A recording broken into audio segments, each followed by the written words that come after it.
Hello, friends. How are you all? I hope you all are doing good and staying safe at home. So, friends, बहुत दिनों के बाद मैं आज और एक नया वीडियो बनाने वाली हूँ और मैं अपने इस वीडियो में मैं एक बहुत ही महत्वपूर्ण वीडियो शेयर करने वाली हूँ।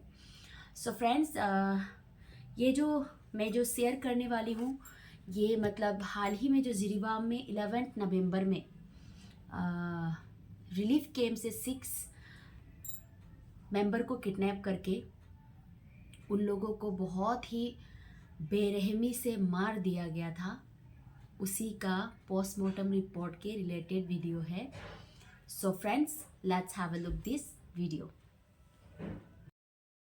नहीं कर रहा हूं मैं। और सैकड़ों पोस्टमार्टम रिपोर्ट मेरी आंखों के सामने से गुजरी, निर्भया समेत। मौत कैसे कैसे हुई, किस किसके हिस्से में कैसे मौत आई, कितनी हैवानियत के साथ किसी को मारा गया, वो सारी चीज़ें नज़रों के सामने से गुजरी हैं। देखा है, उसको जिया है, कवर किया है। लेकिन आज जो मैं कहानी आपको सुनाने जा रहा हूँ, मैं कई बार कहता हूँ कि क्राइम में ऐसा लगता है कि अब इससे ज़्यादा क्या होगा, लेकिन फिर कुछ चीज़ें चौंकाती हैं। एक 10 महीने का बच्चा, सिर्फ 10 महीने का, सोचिए क्या उम्र होगी और उसकी किसी से क्या दुश्मनी है।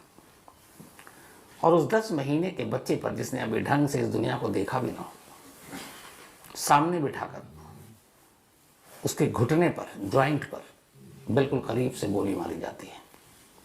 बच्चा तड़पता है, पर उसे मारते नहीं है पूरी तरह से। इसके बाद एक बंदा चाकू लेता है और उसके जिस्म पर चाकू से वार करता है। ऐसा लगता है जैसे खेल रहा हो, फिर भी बस नहीं करते। इसके बाद उस बच्चे की आई बॉल यानी आंखें निकाल देते हैं। और ये सब कुछ तब करते हैं जब वो जिंदा है, क्योंकि घुटनों पे गोली मारने से कोई मरता नहीं है, चाकू के कट मारने से भी फौरन जान जाती नहीं है। आंखें निकालते वक्त भी क्या हुआ होगा पता नहीं, सोचकर ही सिहरन पैदा होती है। और फिर आखिर में जब उन्हें लगता है कि बहुत खेल लिया किसी मासूम के साथ, फिर उसे ऐसी जगह गोली मारते हैं कि अब बचने की गुंजाइश नहीं। इतना याद रखिएगा कि इस बच्चे की उम्र सिर्फ 10 महीने है। 3 साल का एक दूसरा बच्चा है, फिर उस बच्चे को सामने बिठाते हैं, उस बच्चे को भी गोली मारते हैं, उस बच्चे की एक आंख निकालते हैं। और फिर सब कुछ ये हो जाता है, बच्चा तड़प रहा है, तो फिर लगता है अब इसे आज़ाद कर दिया जाए। बिल्कुल कनपटी पर लगभग लगाकर फिर एक शख्स गोली मारता है। उस गोली से उसका आधा सर, या आप कहें भेजा, गायब हो जाता है। वो बच्चा भी दम तोड़ देता है। इसके बाद बारी आती है एक 8 साल के बच्चे की। उस 8 साल के बच्चे को पहले गोली मारी जाती है अलग अलग जगहों पर, ताकि अभी मरे नहीं। फिर चाकू से वार किया जाता है, उसे तड़पते हुए देखते हैं, और फिर इसके बाद आखिरी गोली मारते हैं जिससे उसकी मौत हो जाए। 5 गोली, 10 महीना, 3 साल, 8 साल, इसमें से किसी भी उम्र के बच्चे को अगर आप महसूस करें तो ये कोई उम्र ही नहीं है मरने की। फिर सवाल ही नहीं है कि इस तरह से मरने की। पता नहीं क्या सोचकर वो इस दुनिया से विदा हुए होंगे। और इन्हीं के सामने इनकी माँ, इनकी दादी, 3 औरतें थीं। उन तीनों को भी सीने पर 5 गोली, पीछे गोली, सर पे गोली, एक एक कर 3 मासूम बच्चे और 3 महिलाओं को गोली मारी गई, चाकू मारे गए, पैरों से रौंदा गया। और फिर जब उन्हें लगा कि अब ये सब मर चुके हैं, लाशों को उठाकर नदी में फेंक दिया। एक रोज़ लाश नदी में तैरती हुई दिखाई दी। किसी ने पुलिस को खबर दी, पुलिस पहुंचती है, लाश को निकालती है। 5 लाशें एक ही दिन मिलती हैं, 6ठी लाश 2 दिन बाद मिलती है। और इसके बाद अस्पताल भेजा जाता है।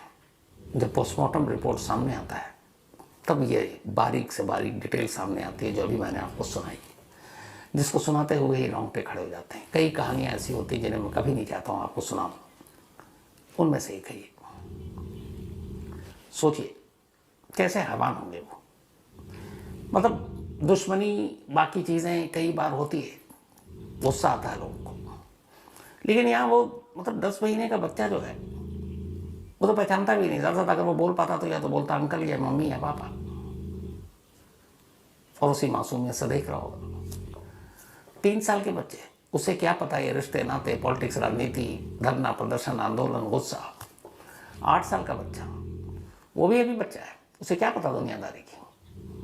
इन लोगों को ये भी पता नहीं होगा कि ये बंदूक है, ये चाकू है, इससे गोली लगती है, इससे जख्म लगता है। और उन्हें तो ये लगता होगा ये माँ बाप हैं, ये मेरे अंकल हैं, ये चाचा है, ये वो सब बड़े ही हैं ना हमसे। लेकिन उन्हें नहीं मालूम कि इस दुनिया में कैसे कैसे लोग हैं। ये कहानी मणिपुर की है, और पिछले करीब 10 दिनों से मणिपुर इन 6 मौतों को लेकर सुलग रहा है। एक जगह है जिरीबाम, असम से लगता हुआ ये इलाका है। मणिपुर आपको पता है पिछले लगभग 550 दिनों से 575 डेज से सुलग रहा है, हिंसा हो रही है रुक रुक कर। और वो अलग उसका किस्सा है, वो कहानी मैं आपको सुना चुका हूँ, लेकिन लास्ट में बता दूंगा। तो उसी जिरीबाम में 11 नवंबर को पिछले महीने एक सीआरपीएफ और बाकी लोगों के साथ एक इनकाउंटर होता है, जिसमें कुकी जो नाम के एक ग्रुप, एक कुकी वहाँ की जनजाति भी है, उसके 10 लोग मारे जाते हैं। इन 10 लोगों के मारे जाने के बाद कुकी बिरादरी में बड़ा गुस्सा आता है, बाकायदा वो धरना प्रदर्शन करते हैं, 10 डमी ताबूत निकालते हैं, रैली करते हैं। और इस 10 लोगों की मौत के बाद अब जो कुकी के लोग हैं वो मैतेई के खिलाफ जाते हैं। मैतेई एक दूसरी जाति है जो वहाँ की मेजोरिटी है। अब इस कुकी, मैतेई, नगा, ये सब जो वहाँ की कास्ट है, आपस में लड़ाई चल रही है कोटा को लेकर। तो अब जब कुकी के लोग मारे गए 10, तो मैतेई के ऊपर जिम्मेदारी डाली गई और कुकी मैतेई में दुश्मनी चल रही है। बहुत सारे ऐसे लोग हैं जो जहाँ पे जिसकी मेजोरिटी है वो रिलीफ कैंप में, सुरक्षा जो बल हैं उनके निगरानी में रहते हैं कि कोई हमला ना करते। मैतेई के लोग कुकी पर हमला करते हैं, कुकी वाले मैतेई पे। इस तरह से चल रहा है कई जगह पर। तो अब इन 10 मौतों के बाद अचानक जो कुकी जो ग्रुप है वो जिरीबाम में एक रिलीफ कैंप पर हमला करता है और वहाँ जाकर 6 लोगों को एक साथ किडनैप करता है। ये लोग अपना घर बार छोड़कर बेचारे के घरों को आग लगा दी गई थी और इस रिलीफ कैंप में थे ताकि अपनी जान बचा सकें। लेकिन वो वहाँ पहुँचते हैं, उस वक्त जो सिक्योरिटी गार्ड थी, लंच टाइम था, सब चले गए, सिर्फ एक था, एक मुकाबला नहीं कर पाया, तो 6 को लेकर उठाकर। और इन 6 में 3 महिलाएं थी और 3 बच्चे। 10 महीने का बच्चा, 3 साल का बच्चा, 8 साल का बच्चा। महिलाएं 25 साल की, 31 साल की और एक करीब 55 से ज़्यादा साल की उम्र की। ले जाने के बाद, बंधक बनाने के बाद उठा कर ले गए। इधर हंगामा मचा रिलीफ कैंप से, बंधक कोई पता नहीं। अब उसके बाद ये 11 नवंबर की ही बात है जब ले गए। 11 नवंबर के ले जाने के बाद 16 नवंबर को इसी जिरीबाम की एक नदी में कुछ लाशें तैर रही थी। लोगों की नज़र पड़ी, लाशों को निकाला गया। जब शिनाख्त की गई तो पता चला ये वही बंधक थे। 5 लाशें मिली थी, छठी महिला की लाश 2 दिन बाद 18 नवंबर को मिली। अब लाशों को ले जाया गया पोस्टमार्टम के लिए, भेज दिया गया। लाशें पानी में थी, फूल गई। अब इन्हीं तैरती लाशों को जब बाद में अस्पताल ले जाया गया तब भी कुछ मालूम नहीं था। लेकिन फिर जब पोस्टमार्टम रिपोर्ट सामने आई, सोशल मीडिया पर आई, लोगों के सामने आई, तो हर कोई सिहर उठा था। 6 लोगों की मौत एक साथ हुई थी और इसमें डराने और दहलाने वाली बात ये थी कि 8 महीने, 3 साल और 8 साल, बल्कि 10 महीने का वो बच्चा था, 3 साल का दूसरा और 8 साल का। और जिस तरीके से मारा गया था उसने सोचने। सो फ्रेंड्स, उम्मीद है आप सभी ने वो वीडियो देखा होगा। सो फ्रेंड्स, देखिए, एक जर्नलिस्ट जो अपनी लाइफ में उसने ये जो जिरीबाम का जो केस है, वो तो ये जो पोस्टमार्टम रिपोर्ट पढ़ के वो दंग रह गया। उसने अपनी लाइफ में बहुत सारे केसेस उसने देखे हैं, बहुत सारे पोस्टमार्टम रिपोर्ट उसने पढ़े हैं, पर वो जो हाल ही में जो ये जिरीबाम का जो इंसिडेंट का जो पोस्टमार्टम रिपोर्ट पढ़ के ना उसके पैरों तले से ज़मीन खिसक गया। तो सोच के देखिए उस रिपोर्ट में क्या होगा, उस रिपोर्ट में क्या होगा। कितनी हैवानियत से उन लोगों को मार दिया गया था, कितनी हैवानियत से। और हमारे ministry of women and child development, बड़े बड़े नाम, एक पति पत्नी के झगड़ा में तो वो लोग कूद पड़ते हैं, पर इतने बड़े जो केस है उसमें उन लोगों ने ज़्यादातर जो बड़े बड़े पर्दे में जो बड़े बड़े मतलब लोग हैं उन लोगों के मुंह से आज तक सोशल मीडिया के माध्यम से इस जो जिरीबाम के केस के ऊपर कुछ नहीं बोला गया।